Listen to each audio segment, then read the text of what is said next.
femme demoiselle est une étrange affaire.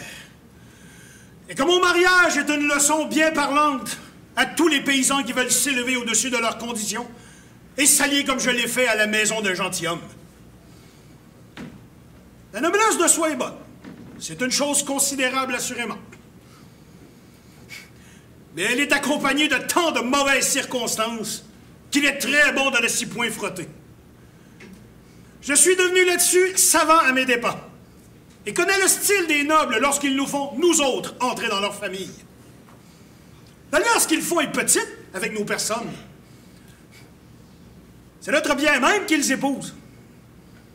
J'aurais mieux fait, tout riche que je suis, de m'allier en bonne et franche paysannerie que de prendre une femme qui se tient au-dessus de moi, s'offense de porter mon nom et pense qu'avec tout mon bien, je n'ai pas assez acheté la qualité de son mari. Georges Dandin, Georges Dandin. Vous avez fait une sottise la plus grande du monde. Ma maison m'est effroyable maintenant. Et je n'y entre point sans y trouver quelque chagrin. Que diantre ce drôle-là vient-il faire chez moi? Voilà un homme qui me regarde. Il ne me connaît pas. Et se doute de quelque chose. Oui, il a grand peine à saluer. J'ai pas qu'à dire qu'il m'a vu sortir de là-dedans. Bonjour! Serviteur! Vous n'êtes pas d'ici, je crois. Non, je suis venu que pour voir la fête de demain. Et dites-moi, s'il vous plaît, vous venez de là-dedans? Chut! Comment? Ben! Quoi donc? Motus, il ne faut pas dire que vous m'ayez vu sortir de là. Pourquoi? Mon Dieu, passe! Mais encore! Doucement! Je sais pas qu'on nous écoute. Point. C'est que je viens de parler à la maîtresse du logis, la part de cet monsieur qui lui fait les 12 yeux. Et il ne faut pas qu'on sache cela. Entendez-vous? Oui? Voilà la raison. On m'a enchargé de prendre garde que personne ne me vit, et je vous prie au moins de ne pas dire que vous m'ayez vu. Je les garde. Je suis bien à l'aise de faire les choses secrètement, comme on m'a recommandé. C'est bien fait. Le mari, à ceux qui disent, est un jaloux qui ne veut pas qu'on fasse l'amour à sa femme. Il ferait le diable à quatre si cela venait à ses oreilles. Vous comprenez bien? Fort bien. Et il ne faut pas qu'il sache rien de tout ceci. Sans doute. On le veut tromper tout doucement. Vous entendez bien? Le mieux du monde. Si vous alliez lui dire que vous m'avez sorti de chez lui, vous gâteriez toute l'affaire. Vous comprenez bien? Assurément. Mais dites-moi, comment s'appelle celui qui vous a envoyé là-dedans? C'est le seigneur de notre pays, Monsieur le vicomte de Chose. Foin, je me souviens jamais comment diantre les baragouines ce nom-là. Monsieur qui... Monsieur Clitandre. Est-ce ce jeune courtisan qui habite... Oui, auprès de ces arbres. Voilà pourquoi, depuis peu, ce damoiseau poli est venu loger contre moi. J'avais mon nez, sans doute. Et son voisinage, déjà, m'avait donné quelques soupçons. Testigué, c'est le plus honnête homme que vous ayez jamais vu. Il m'a donné 3 pièces d'or pour le dire seulement à la femme qui est amoureuse d'elle et qui souhaite fort l'honneur de pouvoir lui parler. Voyez s'il y a là une grande fatigue pour me payer si bien. Et ce, qu'au prix de cela, une journée de travail où je ne gagne que 10 sols. Eh bien, avez-vous fait votre message? Oui, j'ai vu là-dedans une certaine Claudine qui, tout du premier coup, a compris ce que je voulais. Il m'a fait parler à sa maîtresse. Oh, coquine de servante! Morgane, cette Claudine-là est tout à fait jolie. Elle a gagné mon amitié et il ne tiendra qu'à elle que nous soyons mariés ensemble. Mais dites-moi, quelle réponse a fait la maîtresse à ce monsieur le courtisan? Elle m'a dit de lui dire... Attendez, je ne sais pas si je me souviens bien de tout cela. Qu'il est tout à fait obligé de l'affection qu'il a pour elle et qu'à cause de son mari qui est fatal,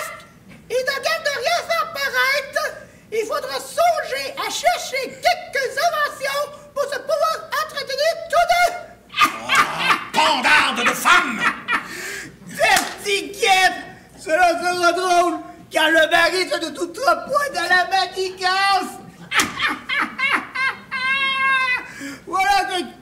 Voilà ce qui est de bon! Il aura un pied de nez avec sa jalousie! Est-ce ça? Cela est vrai! Adieu! Bouche cousue au moins! Gardez bien le secret, afin que le mari ne le sache pas! Oui, oui! Pour ma part, je ne fais semblant de rien. Je suis un femme à toi! Et on dirait pas que j'y touche!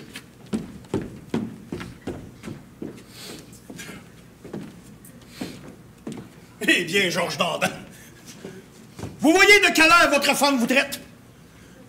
Voilà ce que c'est que d'avoir voulu épouser une demoiselle.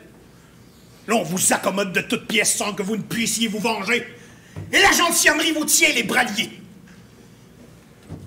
L'égalité de conditions laisse, du moins en l'honneur d'un mari, liberté de ressentiment.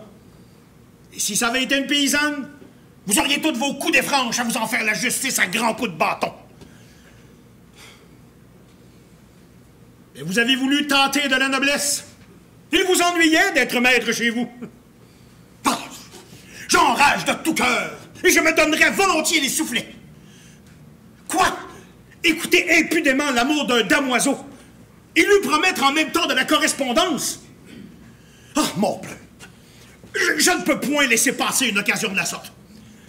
Il me faut de ce pas aller faire plainte au père et à la mère et les rendre témoins, à telle fin que de raison, des sujets de chagrin et de ressentiment que leur fille me donne.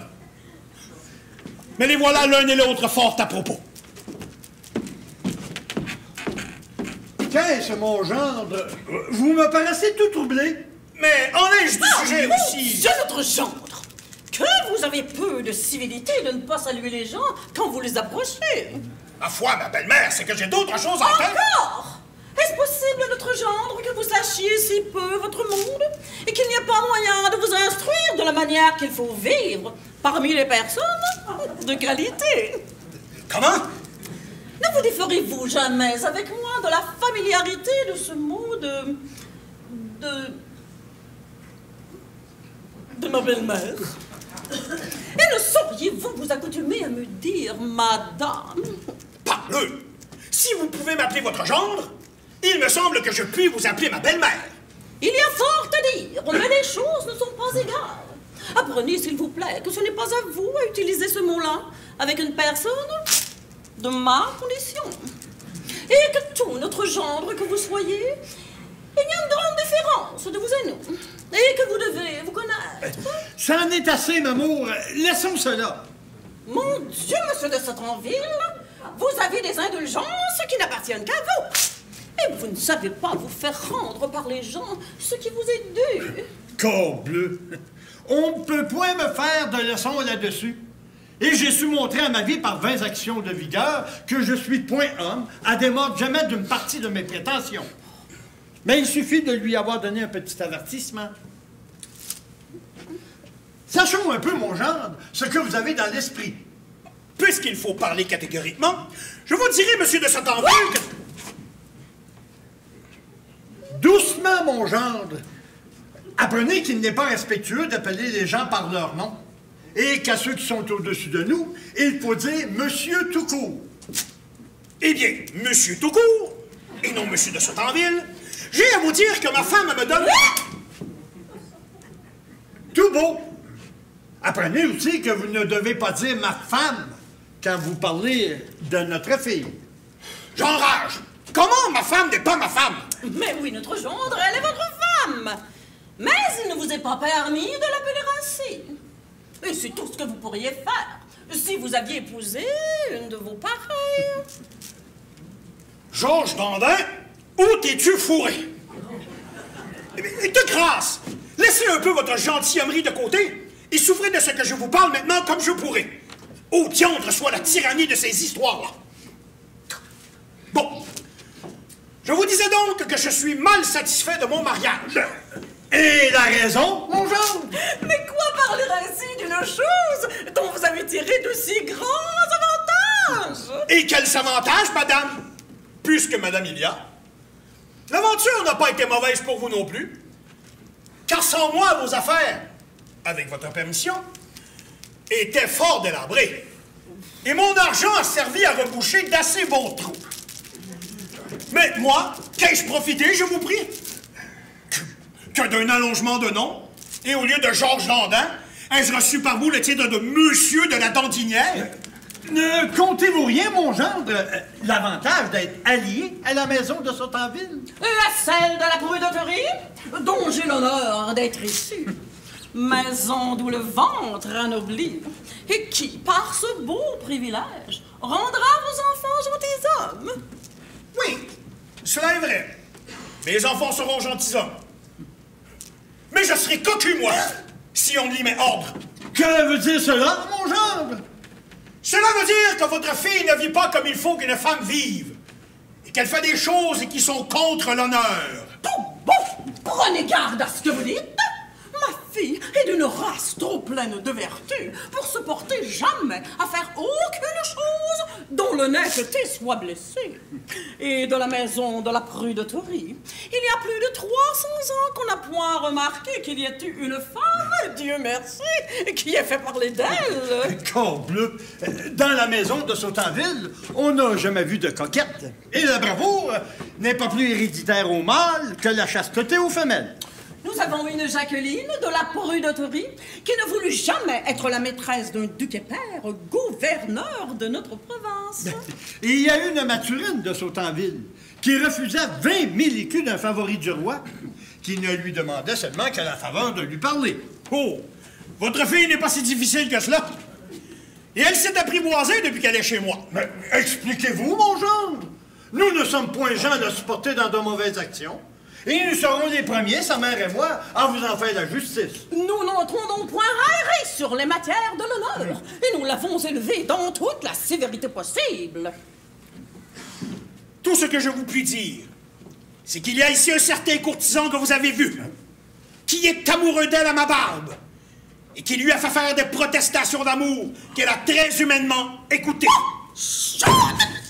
Je l'étranglerais de mes propres mains s'il fallait qu'elle forlignât de l'honnêteté de sa mère. Corbleu! Je lui passerai mon épée à travers du corps et elle est au galant si elle avait forfait à son honneur. Je vous ai dit ce qui se passe pour vous faire mes plaintes. Et je vous demande raison de cette affaire-là. Ne vous tourmentez point. Je suis homme pour serrer le bouton à qui que ça puisse être. Mais êtes-vous bien sûr aussi de ce que vous nous dites? Très sûr. Prenez bien garde au moins. Car entre gentilshommes, ce sont des choses chatouilleuses. Et il n'est pas question ici d'aller faire un pas de clair. Je ne vous ai rien dit, vous dis-je, qui ne soit véritable. Maman, allez-vous en parler à votre fille. Tandis qu'avec mon gendre, j'irai parler à l'homme. Se pourrait-il, mon fils, qu'elle s'oubliât de la sorte, après le sage exemple que vous savez vous-même, que je lui ai donné? Nous allons éclaircir l'affaire.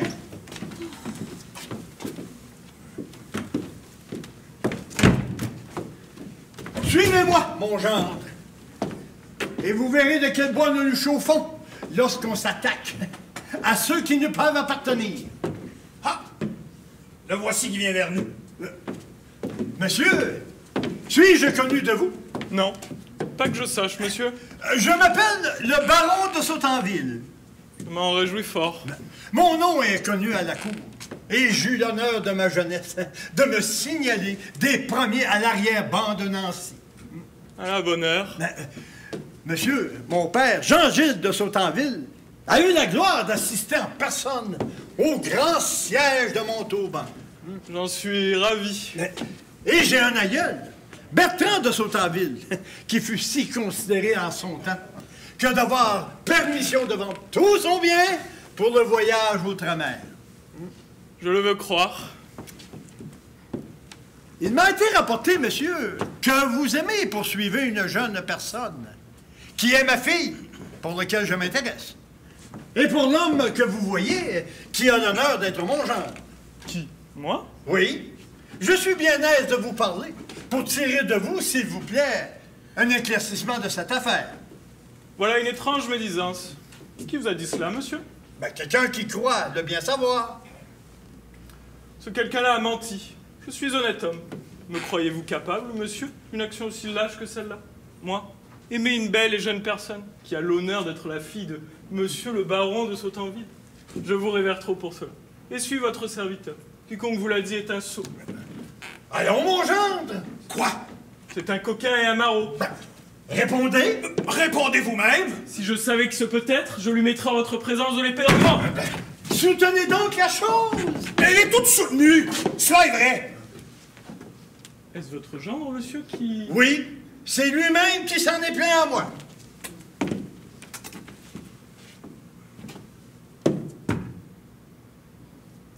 Certes, il peut remercier l'avantage qu'il a de vous appartenir. Et sans cela, je lui apprendrai à tenir de pareils discours d'une personne comme moi.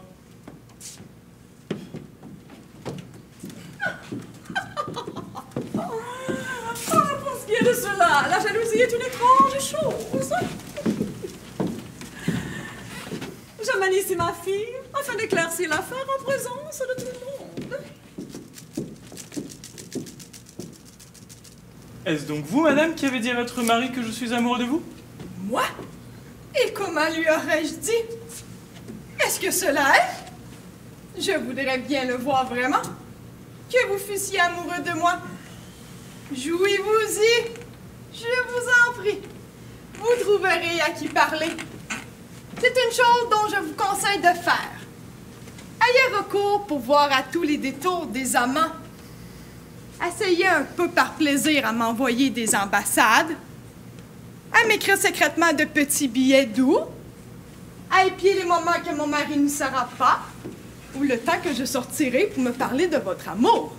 Vous n'avez qu'à y venir. Je vous promets que vous serez reçu comme il faut. Et là, madame, il n'est pas nécessaire de me faire tant de discours et de vous tant scandaliser. Qui vous dit que je songe à vous aimer? Que sais-je, moi? Ce qu'on me vient conter ici? On dira ce que l'on voudra, mais vous savez si je vous ai parlé d'amour lorsque je vous ai rencontré. Vous n'aviez qu'à le faire. Vous auriez été bienvenu. Je vous assure qu'avec moi, vous n'avez rien à craindre, que je ne suis point homme à donner du chagrin aux bêtes, et que je vous respecte trop. Et vous, et messieurs vos parents, pour avoir la pensée d'être amoureux de vous. Allez, bien, vous le voyez. Vous voilà satisfait, mon gendre? Que dites-vous à cela? Je dis que ce sont là des contes à dormir debout, que je sais bien ce que j'en pense, et que tantôt, puisqu'il faut en parler, elle a reçu une ambassade de sa part. Moi? J'ai reçu une ambassade? J'ai envoyé une ambassade. Claudine? Est-il vrai? Et par ma foi, voilà une étrange fausseté. Taisez-vous, carogne que vous êtes. Je sais de vos nouvelles, et c'est vous qui tantôt avez introduit le courrier. Qui, moi? Oui, vous. Ne faites point tant la sucrée. Hélas que le monde d'aujourd'hui est rempli de méchanceté. De m'aller soupçonner ainsi, moi qui suis l'innocence même. Taisez-vous, bonne pièce. Vous faites la sournoise, mais je vous connais depuis longtemps et vous êtes une dessalée. Madame, est-ce... Taisez-vous, vous dis-je. Vous pourriez bien porter la phalanchère de tous les autres. Et vous n'avez point de père gentilhomme. C'est une émotion si grande et qui me touche si fort au cœur que je n'ai pu pas même avoir la force d'y répondre. Cela est bien horrible d'être accusé par un mari lorsqu'on ne lui fait rien qui ne soit à faire. Hélas, si je suis blâmable de quelque chose, c'est d'en user trop bien avec lui. Assurément. Tout mon malheur est de le trop considérer. Et plutôt au ciel que je fusse capable de souffrir, comme il dit, les galanteries de quelqu'un. Je n'y saurais pas tant à plaindre. Adieu. Je me retire. Et je ne puis plus endurer ton outrage de cette sorte. Allez, vous ne méritez pas l'honnête femme que l'on vous a donnée. Par ma foi, il mériterait qu'elle lui fît dire vrai. Et si j'étais en sa place, je n'y marchanderais pas. Oui, monsieur, vous devez pour le punir faire l'amour à ma maîtresse. Poussez, c'est moi qui vous le dis. Ce sera fort bien employé. Et je m'offre à vous y servir puisqu'il m'en a déjà taxé. Vous méritez, mon gendre, que l'on vous dise ces choses-là. Et votre procédé met tout le monde contre vous. Allez, vous devez considérer à mieux traiter une demoiselle bien née. Et prenez garde désormais à ne plus faire de pareilles bévues. Oh! J'enrage de tout cœur d'avoir tort, lorsque j'ai raison. Monsieur, vous voyez comme j'ai été faussement accusé. vous êtes homme qui savez les maximes du point d'honneur et demande raison de l'affront qui m'a été fait. Cela est juste, et c'est l'ordre des procédés. Allons, mon gendre, faites satisfaction, monsieur. Comment satisfaction? Oui, cela se doit dans les règles pour l'avoir à tort accusé. C'est une chose dont je ne demeure pas d'accord de l'avoir à tort accusé. Et je sais bien ce que je sais. Point de raisonnement. Il n'importe quelque pensée qui puisse vous rester. Il a nié. C'est satisfaire les personnes. Et on a nul le droit de se plaindre de tout homme qui se dédie. Si bien donc que si je le trouvais couché avec ma femme, il en serait quitte pour se dédire? Point de raisonnement. Faites-lui des excuses que je vous dis. Moi, je lui ferai encore des excuses après que... Allons, vous dis-je. Il n'a rien à balancer. Et vous n'avez qu'à faire d'avoir peur d'en trop faire, puisque c'est moi qui vous conduis. Je ne saurais que dire... Donc là, mon gendre, ne m'échauffez pas la mine. Je me mettrai avec lui contre vous. Allons, laissez-vous gouverner par moi. Georges Dandin! Votre bonnet à la main le premier. Monsieur est gentilhomme, mais vous ne l'êtes pas. J'enrage. Répétez après moi. Monsieur, Monsieur... je vous demande pardon. Hein? Je vous demande pardon Des mauvaises pensées que j'ai eues de vous. des mauvaises pensées que j'ai eues de vous. C'est que je n'avais pas l'honneur de vous connaître. C'est que je n'avais pas l'honneur de vous connaître. Et je vous prie de croire Et je vous prie de croire... que je suis votre serviteur. Vous voulez que je sois le serviteur d'un homme qui me veut faire cocu? Monsieur, il suffit. Non, je veux qu'il achève et que tout aille dans les formes. Que je suis votre serviteur. Que je suis votre serviteur. Monsieur, je suis le vôtre de tout mon cœur, et je ne pense plus à ce qui s'est passé. Pour vous, monsieur, je vous donne le bonjour, et suis fâché du petit chagrin que vous avez eu. Je vous baise les mains. Et quand il vous plaira, je vous donnerai le divertissement de cour un lien. C'est trop de grâce que vous me faites.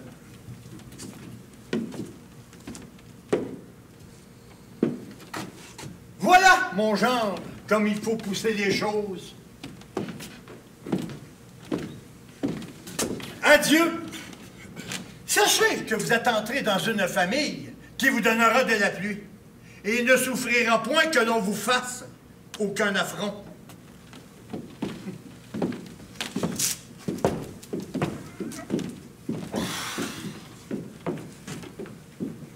Vous l'avez voulu. Vous l'avez voulu. Georges Dandin, vous l'avez voulu. Cela vous sied fort bien. Vous voilà ajusté comme il faut. Vous avez justement ce que vous méritez. Alors, il me suffit seulement de désabuser le père et la mère. Et je trouverai peut-être quelques moyens d'y réussir.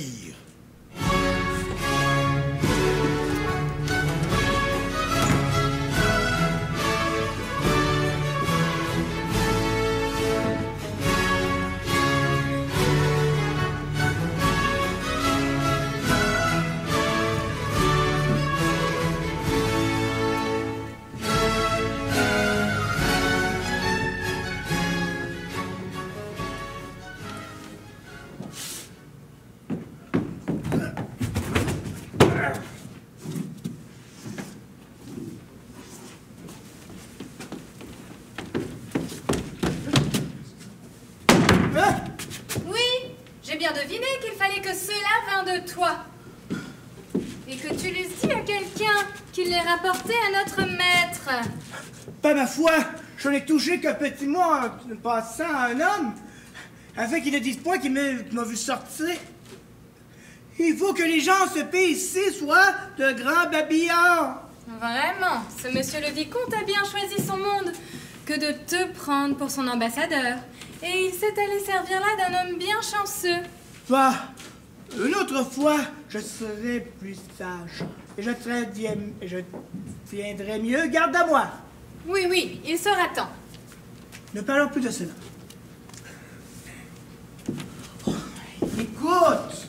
Que veux-tu que j'écoute? Tourne un peu ton visage devant moi. Eh bien, qu'est-ce? Claudine? Quoi? Et là, ne sais-tu pas bien ce que je veux dire? Non. Morguet, je t'aime! Tout de bon? Oui, que le diable m'emporte, tu peux me croire puisque j'en jure. À la bonne heure. Je me sens tout tribouiller le cœur quand je te regarde. Ben, je m'en réjouis. Mais comment est-ce que tu fais pour être si jolie? Je fais comme font les autres. Vois-tu, il nous faut pas tant de beurre pour faire un carteron. Si tu veux, tu seras ma femme, je serai ton mari. Nous serons tous deux mari et femme. Tu serais peut-être jaloux comme notre maître? Ouais. Pour moi, je hais les maris soupçonneux. Et j'en veux un qui ne s'épouvante de rien. Un si plein de confiance et si sûr de ma chasteté qu'il me vit sans inquiétude au milieu de 30 hommes. Eh bien, je serai tout comme cela. C'est la plus sotte chose du monde que de se défier d'une femme et de la tourmenter. La vérité de l'affaire est qu'on n'y gagne rien de bon. Cela nous fait songer à mal. Et ce sont souvent les maris qui, avec leur vacarme, se font eux-mêmes ce qu'ils sont. Eh bien, je te donnerai la liberté de faire tout ce qui te plaira. Voilà comme il faut faire pour n'être point trompé. Lorsqu'un mari se met à notre discrétion, nous ne prenons de liberté que ce qu'il nous en faut. Et il en est comme avec ceux qui nous ouvrent leur bourse et nous disent « Prenez ». Nous en usons honnêtement et nous nous contentons de la raison. Mais ceux qui nous chicanent, nous nous efforçons de les tondre et nous ne les épargnons point. Va, je serai de ceux qui ouvrent leur bourse. Tu n'auras que te marier avec moi. Eh bien, nous verrons. Et donc, c'est Claudine. Que veux-tu? Rien, te dis-je. Ah, doucement, je n'aime pas les patineurs. Et un petit brin d'amitié. Laisse-moi là, te dis-je. Je n'entends pas raillerie. Claudine! Aïe. Oh, que tu es rude à pauvre gens! Fille que cela est malhonnête de refuser les personnes. N'as-tu pas de honte d'être belle et de vouloir pas qu'on te caresse? Et là! Je te donnerai sur le nez! Oh! La farouche! La sauvage! Voilà, vilaine qui est cruelle! Tu t'émancipes trop! Mais qu'est-ce que cela te coûterait de me laisser un peu faire? Il faut que tu te donnes patience! Un petit baiser seulement en rabattant sur notre mariage! Je suis votre servante! Claudine, je t'en prie, tu l'es en moi! Mais que nenni! J'y ai déjà été attrapée! Adieu! Va-t'en! Et dis à monsieur le vicomte que j'aurai soin de rendre son billet. Adieu, beauté rudalière! Le mot est amoureux. Adieu, rocher! Caillou! Pierre de taille! Et tout ce qu'il y a de plus dur au monde!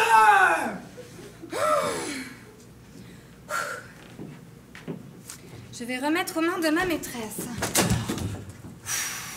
Mais la voici avec son mari. Éloignons-nous et attendons qu'elle soit seule.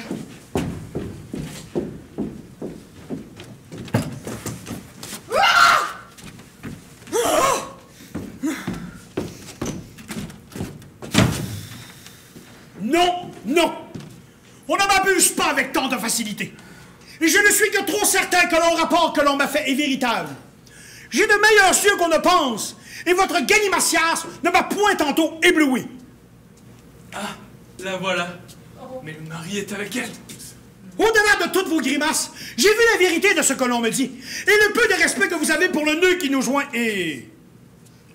Mon Dieu, laissez là votre révérence. Ce ne sont pas de ces sortes de respect dont je vous parle, et vous n'avez que faire de vous moquer. Moi? Me moquer? En aucune façon. Je sais votre pensée, et connais... Encore? Ah, ne raillons pas davantage. Je n'ignore pas qu'à cause de votre noblesse, vous me tenez fort au-dessous de vous. Et le respect dont je veux vous parler ne concerne en rien ma personne. Je parle de celui que vous devez à des nœuds aussi vénérables que le sont ceux du mariage. Il ne faut point lever les épaules. Je ne vous dis point de sottises. Qui songe à lever les épaules? Mon Dieu, nous voyons clair. Je vous dis encore une fois que le mariage est une chaîne à laquelle on doit porter toutes sortes de respect. Et que c'est fort mal fait à vous d'en user comme vous faites.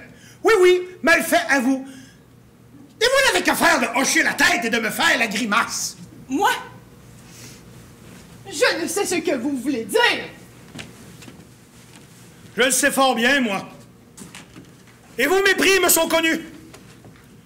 Si je ne suis pas né noble, du moins, suis-je d'une race où il n'y a point de reproche. Et la famille des Dandins... Un moment d'entretien? Hey! Je ne dis mot!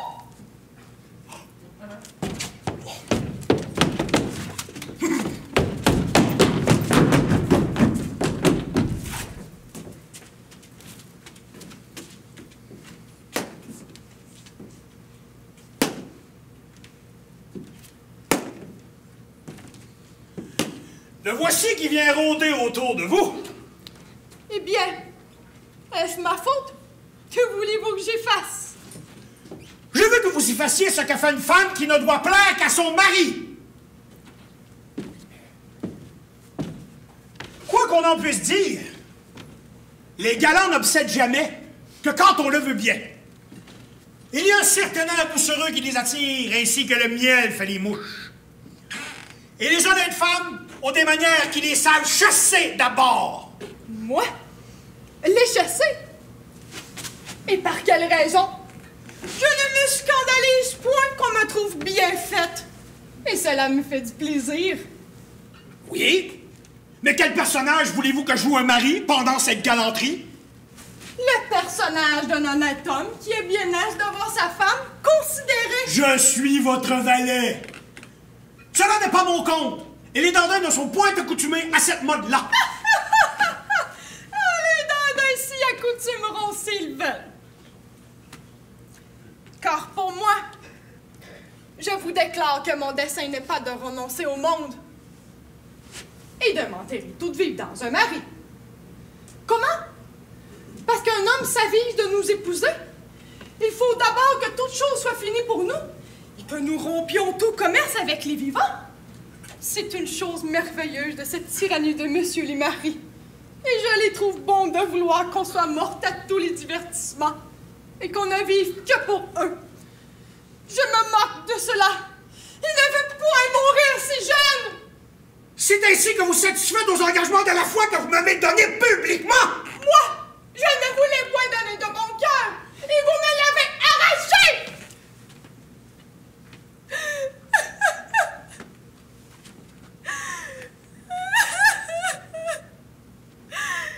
Avez-vous, avant le mariage, demandé mon consentement? Et si je voulais bien de vous? Vous n'avez consulté pour cela que mon père et ma mère. Ce sont eux proprement qui vous ont épousé. Et c'est pourquoi vous ferez bien de vous plaindre toujours à eux des torts qu'on pourra vous faire. Pour moi, qui ne vous ai point dit de vous marier avec moi, et que vous avez pris sans consulter mes sentiments, je prétends d'être point obligé à me soumettre en esclave à vos volontés.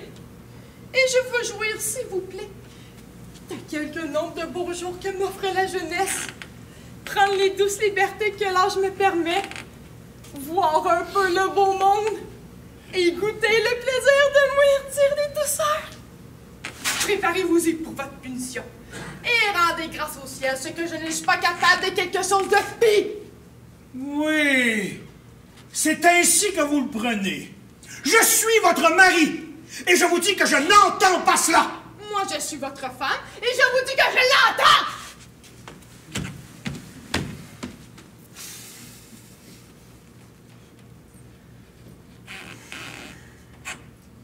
Il me vient des tentations d'accommoder tout son visage à la compote et de le mettre en état de le plaire de sa vie aux 10 heures de fleurette.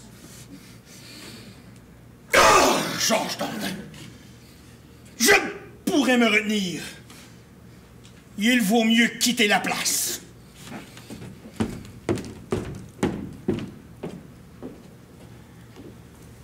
J'avais, madame, impatience qu'il s'en allât pour vous remettre ce mot, de la part que vous savez.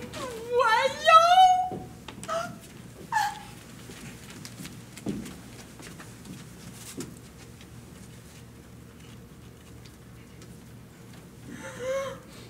Est-ce que je puis remarquer ce qu'on lui dit ne lui déplaît pas trop? Ah, Claudine, Claudine que ce billet s'explique d'une façon galante, que dans tout leur discours et dans toute leur action, les gens de cour ont un air agréable. Mais qu'est-ce que c'est auprès d'eux que nos gens de province? Oui, je crois qu'après les avoir vus, les Dandins ne vous plaisent guère. Demeure ici. Je n'en vais pas la réponse. Je n'ai pas besoin que je pense de lui dire de la faire agréable. Ah, mais voici. Ah, monsieur, vous avez pris là un habile messager. Je n'ai pas osé envoyer de mes gens. Mais, ma pauvre Claudine, il faut que je te remercie des bons offices que je sais que tu m'as rendus. Oh, monsieur, il n'est pas nécessaire. Non, vraiment, monsieur, vous n'avez que faire de vous donner cette peine-là. Et je vous rends service parce que vous le méritez. Et que je me sens au cœur de l'inclination pour vous. Je te suis obligé. Puisque nous sommes mariés, donne-moi cela, afin que je le mette avec le mien. Je te le garde aussi bien que le baiser. Dis-moi, as-tu rendu mon billet à ta belle maîtresse? Oui, elle est allée y répondre. Mais n'y a-t-il pas moyen que je la puisse entretenir? Oui, venez avec moi, je vous ferai parler à elle. Mais le trouvera-t-elle bon? Et n'y a-t-il rien à risquer? Non, son mari n'est pas au logis. Et puis, ce n'est pas lui qu'elle a le plus aménagé. Ce sont son père et sa mère. Et pourvu qu'il soit prévenu, tout le reste n'est point à craindre. Je m'abandonne à ta conduite.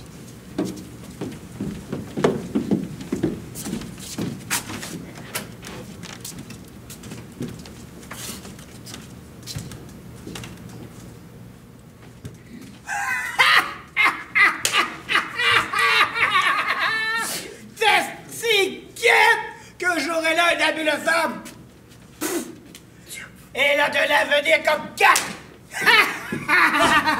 Voilà mon homme de tantôt. Plût au ciel qu'il puisse se résoudre à rendre témoignage au père et à la mère de ce qu'ils ne veulent point croire. Vous voilà, monsieur le babillard, à qui j'avais tant promis de vous...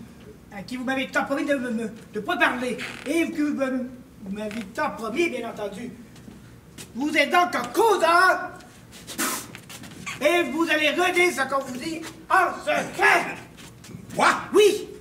Vous allez tout rapporter au mari. Et vous êtes cause qui a fait du vacarme. Je suis bien aise que vous avez de la langue et cela m'apprendra à ne vous plus rien dire. Écoute, mon ami. Si vous aviez point babillé, je vous aurais conté ce qui se passe à cette heure. Mais pour votre punition, vous ne saurez rien du tout. Comment? Qu'est-ce qui s'est passé? Rien. Voilà ce que c'est que d'avoir causé. Vous ne tentez plus, et je vous laisse sur la bonne bouche. Arrête un peu. Point. Je ne veux te dire qu'un mot. Nana. Vous avez envie de me tirer les verres du nez. Non, ce n'est pas cela. Et quelques sauts. Je vous vois venir. Non, c'est autre chose, écoute. Point d'affaires. Vous voudriez que je vous dise que monsieur le vicomte vient de donner de l'argent à Claudine et qu'il a mené chez sa maîtresse, mais je ne suis pas si bête! De grâce! Non! Je te donnerai! Tarare! Tarare!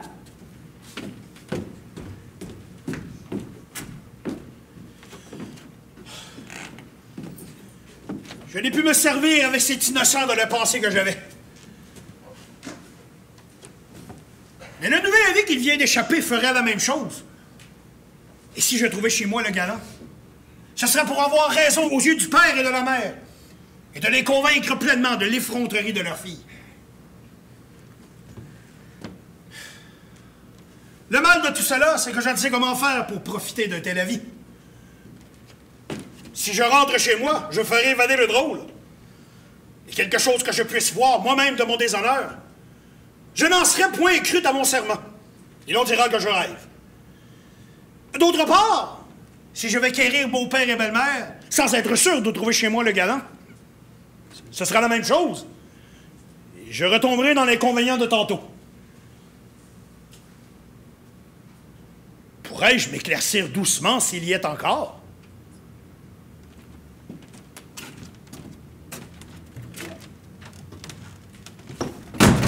Ciel! Il n'en faut plus douter! Et je viens de l'apercevoir par le trou de la porte. Le sort me donne ici de quoi confondre ma partie. Et pour achever l'aventure, il fait venir à point nommé les juges dont j'avais besoin. Enfin! Vous ne m'avez pas voulu croire tantôt, et votre fille l'a emporté sur moi. Mais j'ai de quoi vous faire voir ici comme elle m'accommode. Et Dieu merci, mon déshonneur sera si grand que vous n'en pourrez plus douter. Comment, mon genre? Vous êtes encore là-dessus? Oui, et jamais je n'ai eu tant de sujets d'y être. Vous venez encore nous étourdir la tête. Oui, madame. Et ils l'ont fait bien pis à la mienne. Ne vous lassez-vous point de vous rendre important? Non, mais je me lasse fort d'être pris pour dupe. Ne voulez-vous point vous défaire de vos pensées extravagantes? Non, mais j'aimerais bien me défaire d'une femme qui me déshonore. Jour de Dieu, notre gendre, apprenez à parler! Comme bleu! Cherchez des termes moins offensants que ceux-là. Marchand qui perd ne peut rire. Souvenez-vous que vous avez épousé une demoiselle! Oh, je m'en souviens assez. Et ne m'en souviendrez que trop. Si vous vous en souvenez, songez donc à parler d'elle avec plus de respect. Mais que ne songe-t-elle pas à me traiter plus honnêtement? Quoi? Parce qu'elle est demoiselle? Il faut qu'elle ait la liberté de faire ce qui lui plaît, sans que je n'ose souffler. Qu'avez-vous donc? Et que pouvez-vous dire? N'avez-vous pas vu ce matin qu'elle s'est défendue de connaître celui dont vous m'étiez venu parler? Oui. Mais qu'allez-vous dire si je vous fais voir maintenant que le galant est avec elle? Avec elle? Oui, avec elle. Et dans ma maison. Dans votre maison? Oui, dans ma propre maison.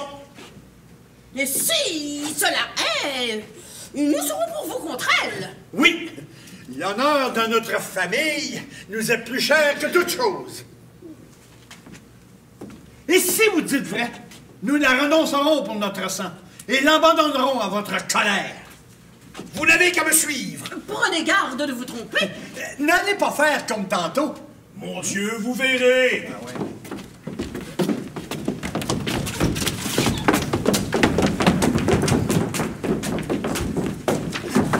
Voyez, ai-je menti? Adieu. J'ai peur qu'on ne vous surprenne ici. Et j'ai quelques mesures à garder. Promettez-moi donc, madame, que nous pourrons nous revoir cette nuit. J'y ferai mes efforts. Approchons-nous et tâchons de n'être point vus. Mon Dieu, madame, tout est perdu. Voilà votre père et votre mère, accompagnés de votre mari. Ciel! Ne faites pas semblant de rien et de me laisser faire tous deux. Quoi? Vous osez en user de la sorte après l'affaire de tantôt? C'est ainsi que vous dissimulez vos sentiments. On vient me rapporter que vous avez de l'amour pour moi et que vous faites des dessins de me solliciter. J'en témoigne mon dépit et m'explique à vous clairement en présence de tout le monde. Vous niez hautement la chose et me donnez parole de n'avoir aucune pensée de m'offenser. Cependant, le même jour, vous prenez l'ardiesse de venir chez moi me rendre visite, de me dire que vous m'aimez, de me faire sans au compte me persuader de répondre à vos extravagances. Comme j'étais femme à violer la foi que j'ai donnée à un mari et m'éloigner jamais de la vertu que mes parents m'ont enseignée. Si mon père savait cela, il vous apprendrait bien à tenter de ses entreprises. Mais une honnête femme n'aime point les éclats. Je n'ai garde de lui en rien dire. Mais je veux vous montrer que toute femme que je suis, j'ai assez de courage de me venger moi-même des offenses que l'on me fait. L'action que vous avez faite n'est pas d'un gentilhomme. Et ce n'est pas un gentilhomme aussi que je veux vous traiter. Fort! Fort, madame, frappez comme il faut. S'il vous demeure quelque chose sur le cœur, je suis pour vous répondre. Ah, mon père, vous êtes là. Oui, ma fille. Et je vois qu'en sagesse et en courage, tu te montres d'un digne rejeton de la maison de Sautanville. Viens ça. Approche-toi que je t'embrasse. Viens là aussi, ma fille, embrasse-moi. Oh, je pleure de joie. Et je reconnais là mon sang aux choses que tu viens de faire. ravi.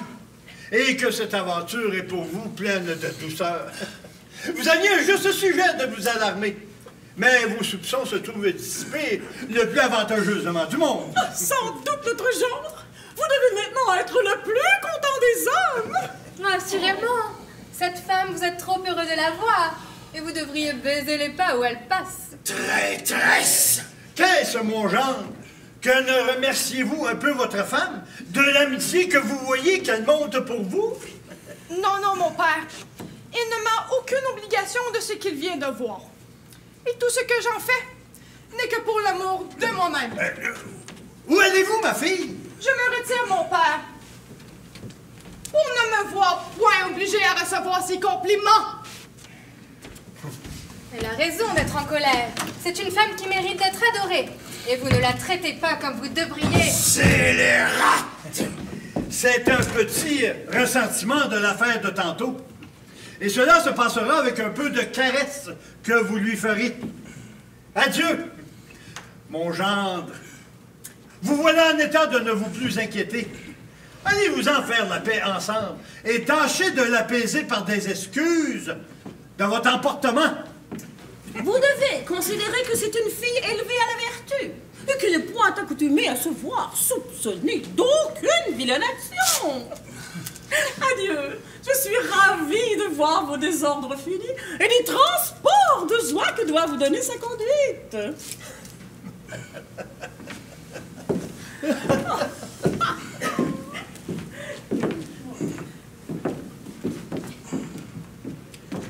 Je ne dis mot,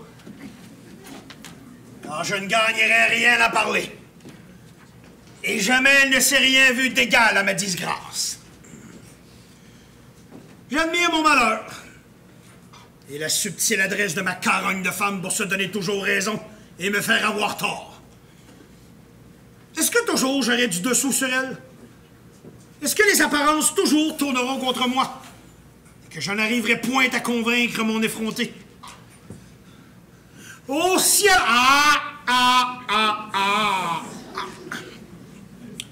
Seconde mes desseins et accorde-moi la grâce de faire voir aux gens que l'on me déshonore.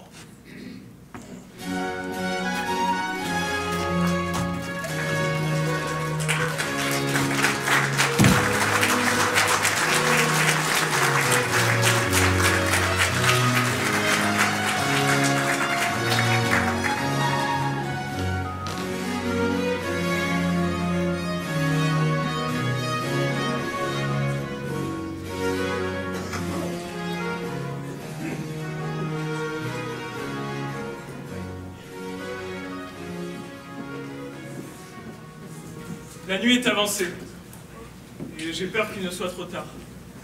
Je ne vois point à me conduire. Lubin? Monsieur? Est-ce par ici? Je crois que oui. Bon, quelle sotte nuit! Peut-être si noir que cela. C'est une grande question, mais qui est difficile.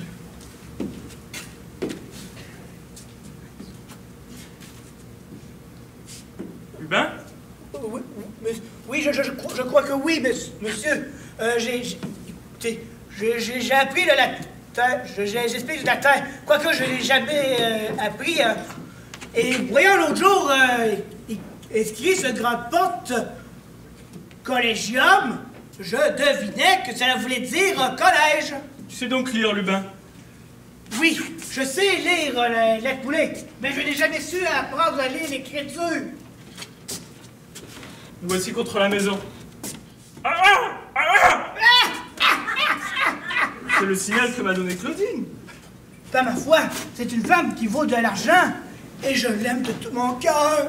Aussi t'as-je amené avec moi pour l'entretenir. Monsieur, je vous saurais reconnaissant de me voir. Chut, j'entends quelques bruits.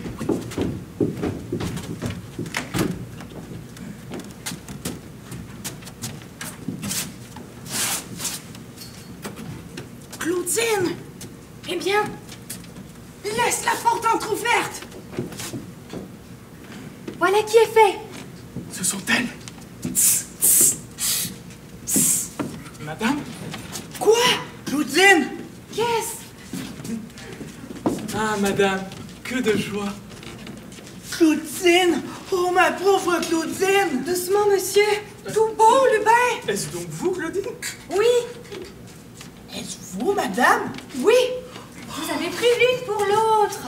Ma foi, la nuit, on y voit goutte! Est-ce pas vous qui tendre? Oui, madame. Mon mari ronfle comme il faut. Et j'ai pris ce temps pour nous entretenir ici. Trouvons quelques lieux pour nous asseoir. C'est fort bien avisé. Où es-tu donc? Claudine! Où est-ce que tu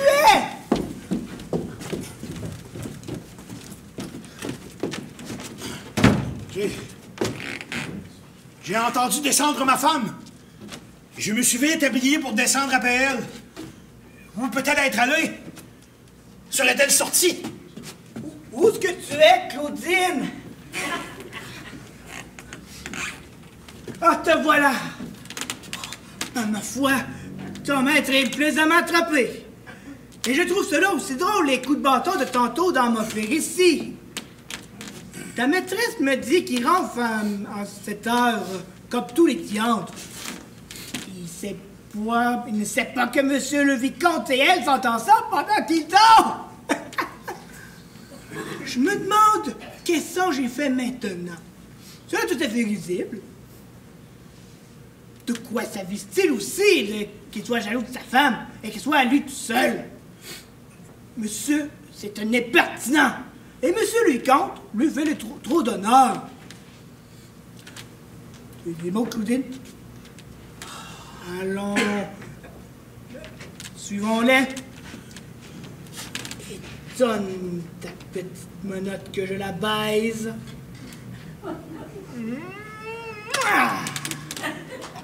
Oh, que cela est doux. Il me semble que je mange des confitures. Ah! Oh! Tu pleures comme vous y allez. Voilà une petite menotte qui est un peu bien rude. Qui va là?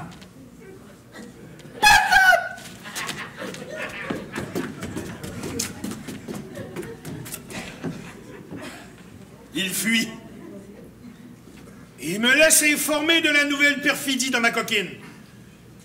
Il faut que j'envoie appeler sans tarder son père et sa mère. Et que cette affaire me serve à me faire séparer d'elle.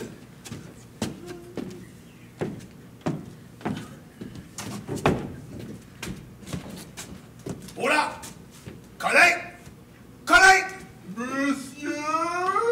Allons! Vite! Ici bas! Oui, voilà. On ne peut pas plus vite.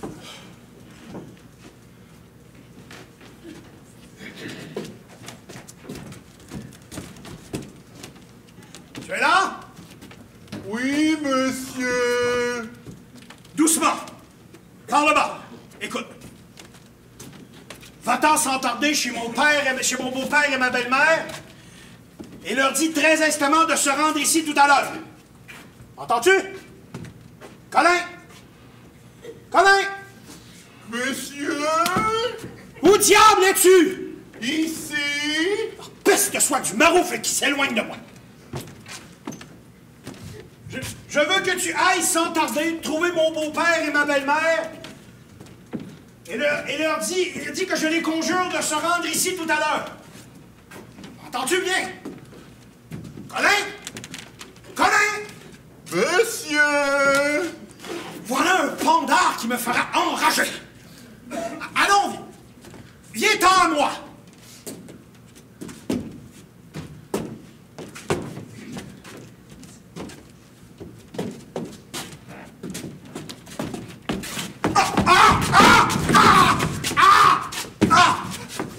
Le traître! Il m'a estropié. Où est-ce que tu es? Approche, que je te donne 1000 coups. Je pense qu'il me fuit. Assurément. Veux-tu venir? Nenni, ma foi. Viens, te dis-je. Toi, vous me voulez battre. Eh bien non, je ne te ferai rien.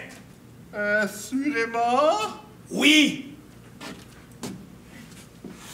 Approche.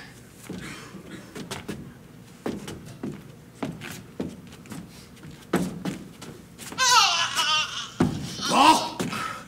Tu es bien heureux de ce que j'ai besoin de toi. Va-t'en vite de ma part prier mon beau-père et ma belle-mère et dis qu'il faut qu'ils se rendent ici le plus tôt qu'ils pourront. Et leur dis que c'est pour une affaire de la dernière conséquence. Et s'ils faisaient quelques difficultés à cause de l'heure, ne manque pas de les presser. Et leur dis qu'il est très important qu'ils viennent, en quelque état qu'ils soient. M'entends-tu bien? Oui, monsieur. Bon. Et...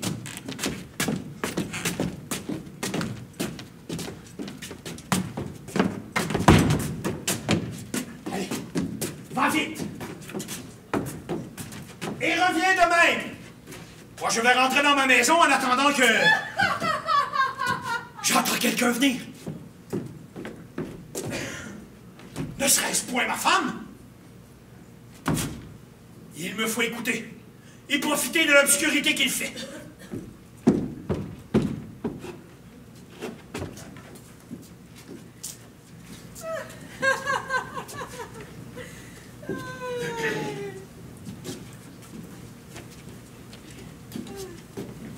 Adieu.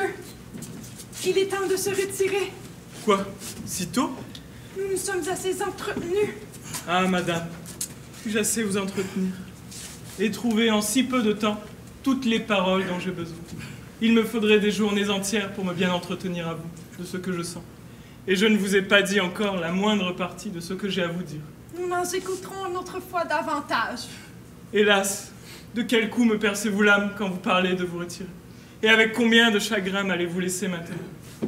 Seriez-vous assez fort pour avoir cette inquiétude? Et pensez-vous qu'on soit capable d'aimer de certains maris qu'il y a? On les prend parce qu'on s'en peut défendre et que l'on dépend de parents qui n'ont des yeux que pour le bien. Mais on sait leur rendre justice et l'on se moque fort de les considérer au-delà ce qu'ils méritent. Voilà nos carognes de femmes. Ah, qu'il faut avouer que celui qu'on vous a donné était peu digne de l'honneur qu'il a reçu. Et que c'est une étrange chose que l'assemblage que l'on a fait, une personne comme vous, avec un homme comme lui.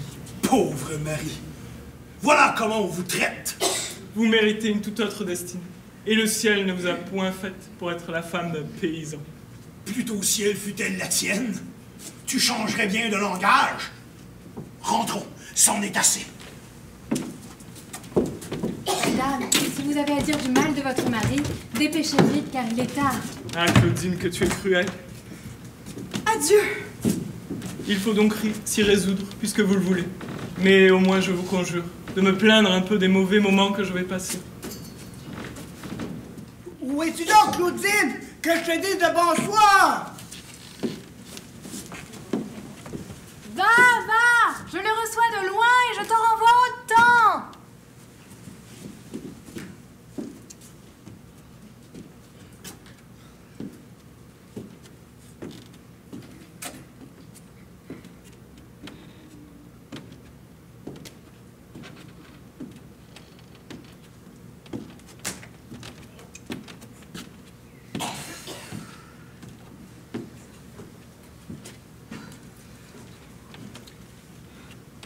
Rentrons sans faire de bruit. La porte s'est fermée. J'ai le passe-partout. Ouvrez donc doucement. On a fermé en dedans. Et je ne sais comment nous ferons. Appelez le garçon qui couche là. Colin! Colin! Colin! Colin! Colin! Ha ha! Je vous y prends donc, madame ma femme. Et vous faites des escampativoces pendant que je dors. Je suis bien aise de cela. Et de vous voir dehors à l'heure qu'il est. Eh bien, quel grand mal est-ce qu'il y a à prendre le frais de la nuit? Oui, oui, l'heure est bonne à prendre le frais. C'est plutôt le chaud, madame la coquine. Mais nous savons toute l'intrigue du rendez-vous et du damoiseau. Nous avons entendu votre galant entretien. Et il est ouvert à ma louange que vous avez dit l'un à l'autre. Mais ma consolation, c'est que je vais être vengé. Et que votre père et votre mère seront maintenant pleinement convaincus de la justice de mes plaintes et du dérèglement de votre conduite. Je les ai envoyés quérir. Ils vont être ici dans un moment. Ah, ciel! Madame! Voilà un coup sans doute où vous ne vous attendiez pas. C'est maintenant que je triomphe. Et j'ai de quoi ici mettre à bas votre orgueil et détruire vos artifices. Jusqu'ici, vous avez joué mes accusations, ébloui vos parents et plâtré vos malversations. J'ai eu beau dire, beau voir, et votre adresse toujours l'a emporté sur mon bon droit. Et toujours, vous avez trouvé moyen d'avoir raison. Mais Dieu merci, cette fois-ci, l'affaire sera éclaircie et votre effronterie sera pleinement confondue. Et je vous prie, faites-moi ouvrir la porte! Non, non! Il faut que nous attendons ceux que j'ai fait mander. Et je veux qu'il vous voie dehors à la bonne heure qu'il est. En attendant qu'ils viennent, songez, si vous voulez bien, à trouver dans votre tête quelques détours pour vous extirper de cette affaire. À inventer quelques moyens de rhabiller votre escapade. À trouver quelques belles ruses pour éluder ici les gens et paraître innocente. Quelques prétextes spécieux de pèlerinage nocturne. Ou d'émis en travail d'enfant que vous veniez de secourir. Non! Mon intention n'est pas de vous rien déguiser. Je ne prétends point me défendre, ni vous nier les choses, puisque vous les savez. C'est que vous voyez bien que tous les moyens vous en sont fermés. Et que dans cette affaire, vous ne sauriez trouver d'excuse qui ne me soit facile de convaincre de fausseté. Oui, je confesse que j'ai tort et que vous avez sujet de vous plaindre. Mais je vous demande par grâce de m'exposer point maintenant à la mauvaise humeur de mes parents et de me faire promptement ouvrir. Je vous baise les mains. Et mon pauvre petit mari, je vous en conjure. Oh, mon pauvre petit mari. Je suis votre petit mari maintenant. Maintenant que vous vous sentez prise. Je suis bien aise de cela. Et vous ne vous étiez jamais avisé de me dire de ces douceurs. Tenez, je vous promets de ne vous plus donner aucun sujet de déplaisir. Et de... Tout cela n'est rien. Je ne veux point perdre cette aventure. Et il m'importe cette fois-ci que l'on soit éclairci à fond de vos déportements. De grâce, laissez-moi vous dire. Je vous demande un moment d'audience. Eh bien, quoi? Il est vrai que j'ai failli. Je vous l'avoue encore une fois. Et que votre sentiment est juste. Que j'ai pris le temps de sortir pendant que vous dormiez. Et que cette sortie est un rendez-vous que j'avais donné à la personne que vous dites. Mais enfin, ce sont des actions que vous devez pardonner à mon âge. Des emportements de jeunes personnes qui n'ont encore rien vu. Il ne fait que d'entrer au monde des libertés où l'on s'abandonne sans y penser de mal. Et qui sans doute, dans le fond, non... Oui, vous avez raison. Ce sont des actions qui ont besoin qu'on les croie pieusement.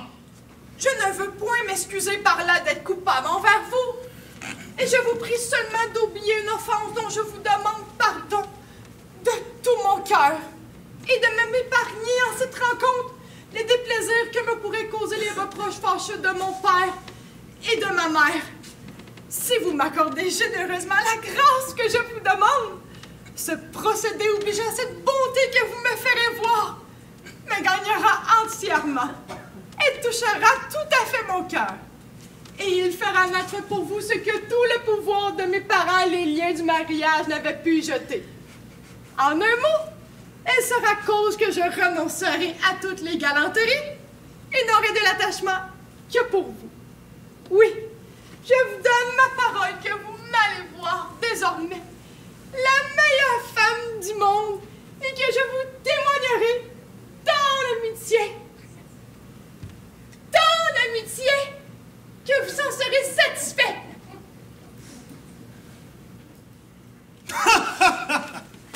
Crocodile qui flatte les gens pour les étrangler. Accordez-moi cette faveur. Point d'affaire, je suis inexorable. Montrez-vous généreux. Non. De grâce. Point. Je vous en conjure de tout mon cœur. Non, non, non. veux que l'on soit détrompé de vous et que votre confusion éclate. Eh bien, si vous me réduisez au désespoir, je vous avertis qu'une femme en cet état est capable de tout et que je ferai quelque chose ici dont vous vous repentirez. Et que ferez-vous, s'il vous plaît? Mon cœur se portera jusqu'aux extrêmes résolutions. Et dessous que tout voici, je me tuerai sur la place. À la bonne heure! Pas tant la bonne heure pour vous que vous imaginez. On sait de tous côtés nos différends et les chagrins perpétuels que vous concevez contre moi. Lorsqu'on me trouvera morte, il n'y aura personne qui mette en doute ce ne soit vous qui m'aurez tué. Et mes parents ne sont pas gens assurément à laisser cette mort infinie. Ils en feront sur votre punition toute la punition qu'on leur pourra offrir. Et les poursuites de la justice et la chaleur de leur ressentiment. C'est par là que je trouverai moyen de me venger de vous.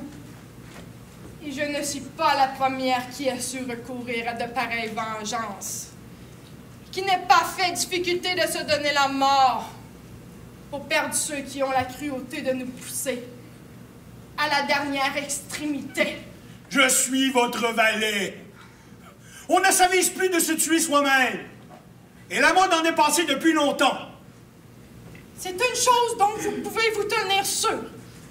Si vous persistez dans votre refus, si vous ne me faites ouvrir, je vous jure que tout à l'heure, je vais vous faire voir jusqu'où peut aller la résolution d'une personne qu'on met au désespoir. Bagatelle, bagatelle. C'est pour me faire peur. Eh bien, voici qui nous contentera tous deux et montrera si je me moque. Ah, c'en est fait. Fasse le ciel que ma mort soit vengée comme je le souhaite. Et celui qui n'en est cause reçoive un juste sentiment de la dureté qu'il a eue pour moi.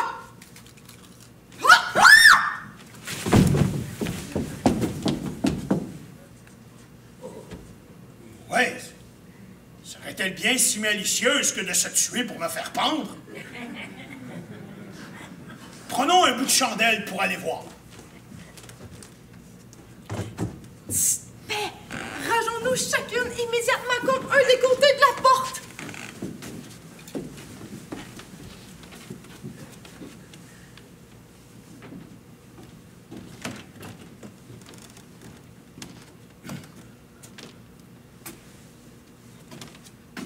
La méchanceté d'une femme irait-elle bien jusque-là?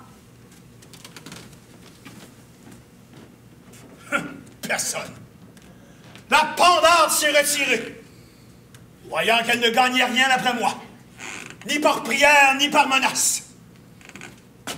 Tant mieux. Ça la rendra ses affaires encore plus mauvaises. Et son père et sa mère en verront mieux son crime. Oh! La porte s'est refermée. Oh là! Oh! Quelqu'un, hein? Que l'on m'ouvre promptement! Comment? C'est toi? D'où viens-tu, bon Pandore? Est-il l'heure de revenir chez soi quand le jour est près de paraître? Et cette manière de vie est-elle celle que doit suivre un honnête mari? Cela est-il beau d'aller ivrogner toute la nuit et de laisser ainsi toute seule une pauvre jeune femme à la maison? Comment vous avez... Va!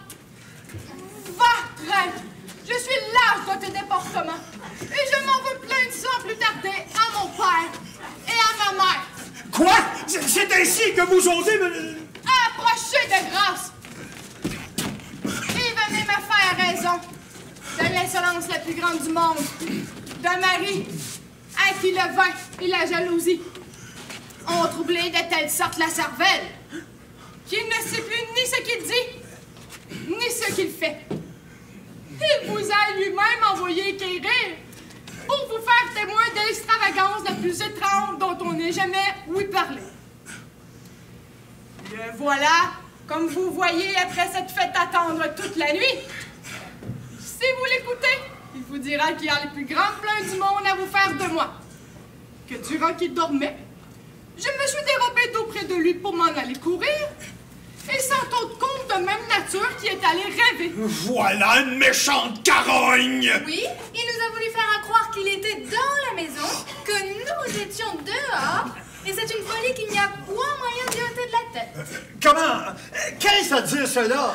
Quelle curieuse impudence que de nous envoyer quérir! Jamais! Non, non, mon père. Je ne peux plus souffrir de mari de la sorte. Ma patience est poussée à bout. Et il vient de me dire 100 paroles injurieuses. Bleu! Vous êtes un malhonnête homme! C'est une conscience de voir une pauvre jeune femme traitée de la façon. Et cela crie vengeance au ciel. Peut-on... Vous devriez savoir honte! Laissez-moi vous dire 2 mots! Vous n'avez qu'à l'écouter. Il va vous en conter de belles. Je désespère. Il a tant bu que je ne pense pas qu'on puisse durer contre lui. Et l'odeur du vin qu'il souffle montait jusqu'à nous. Monsieur mon beau-père, je vous en conjure! Retirez-vous! Vous prenez le vin à pleine bouche! Madame, je vous prie! Ne me brochez pas! Votre laine est empestée! Vous souffrez de que je vous... Retirez-vous, dis-je! On ne peut vous souffrir! Permettez de grâce! Vous m'engloutissez le cœur! Parlez de loin, si vous voulez! Eh bien oui! Je vous parle de loin! Et je vous assure que je n'ai pas bougé de ma maison et que c'est elle qui est sortie! Ne voilà pas ce que je vous ai dit. Vous voyez quelle apparence il y a. Allez, vous vous moquez des gens! Descendez, ma fille, et venez ici! J'atteste le ciel! C'est une extravagance qui n'est pas supportable! Que la foudre s'abatte sur moi tout à l'heure! Ne vous rompez pas davantage la tête! Et songez à demander pardon à votre femme! Moi? Demander pardon? Oui! Quoi? Je ne le champ! Quoi? Je ne... Jean Bleu, si vous me répliquez, je vous apprendrai à ce que c'est que de vous jouer à nous! Georges Dandin! Allons, venez, ma fille, que votre mari vous demande pardon. Moi? Lui pardonner tout ce qu'il m'a dit? Non, non, mon père. Il m'est impossible de m'y résoudre. Et je vous prie de me séparer de Marie, avec lequel je ne saurais plus vivre. Le moyen d'y résister? Ma fille, de semblables séparations ne se font point sans grand scandale. Et vous devez vous montrer plus sage que lui. Et patienter encore cette fois. Comment? Patienter avec de telles indignités? Non, non, mon père. C'est une chose où je ne puis consentir. Il le faut, ma fille. Et c'est moi qui vous le commande. Ce mot me ferme la bouche. Vous avez sur moi une puissance absolue. Quelle douceur. Il est fâcheux d'être contrainte d'oublier de telles injures. Quelque violence que je me fasse, c'est à moi de vous obéir. Nous y mettrons ordre. Allons, mettez-vous à genoux. À genoux? Oui, à genoux et sans tarder. Oh ciel! Que faut-il dire? Madame, je vous prie de me pardonner. Madame, je vous prie de me pardonner L'extravagance que j'ai faite. l'extravagance que j'ai faite de vous épouser. Et je vous promets de mieux vivre à l'avenir. Et je vous promets de mieux vivre à l'avenir. Prenez-y garde. Et sachez que c'est ici la dernière de vos impertinences que nous souffrirons. Jour de Dieu! Si vous y retournez, on vous apprendra le respect que vous devez à votre femme et à ceux de qui elle sort! Voilà le jour qui va paraître. Adieu. Rentrez chez vous. Et songez bien à être sage. Et nous, m'amour, allons nous mettre au lit.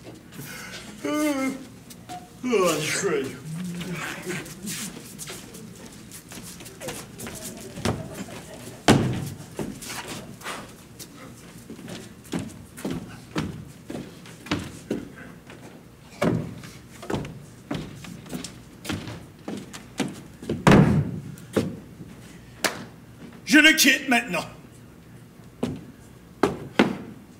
Je n'ai plus d'autre remède.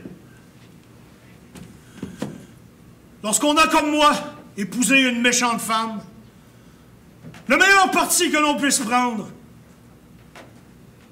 c'est de s'en aller jeter dans l'eau la tête la première.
vivons sur la terre,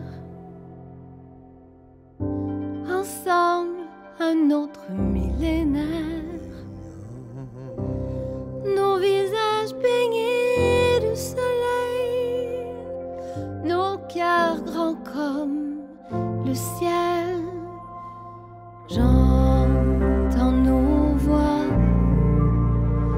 qui se rassemblent en une prière d'amour, de ciel et de terre.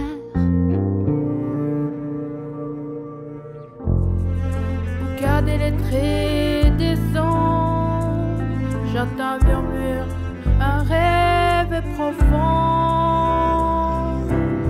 Est-ce que me doubt chez Manito?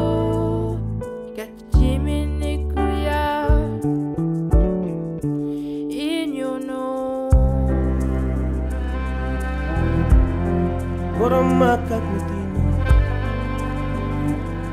Menyo jamak salam Nyunde nyo sejam oh yala Bezelizalam We'll be walking together for 1,000 years and more. Battront à l'unisson under the same one sun, like flowers of one garden. যেগান তোমার যেগান আমার আমি গান গাই শিশুরে সহানুভূতির কোনো দেশ নেই সীমানা নেই Shalom Aleinu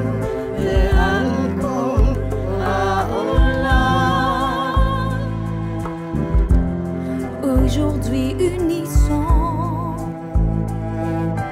nos cœurs, nos tambours, pour l'espoir, pour l'amour.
pensée de guerre. Opposez-lui une plus forte pensée de paix. Nous sommes tous nés d'amour et de lumière, tous de la même poussière.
What you got?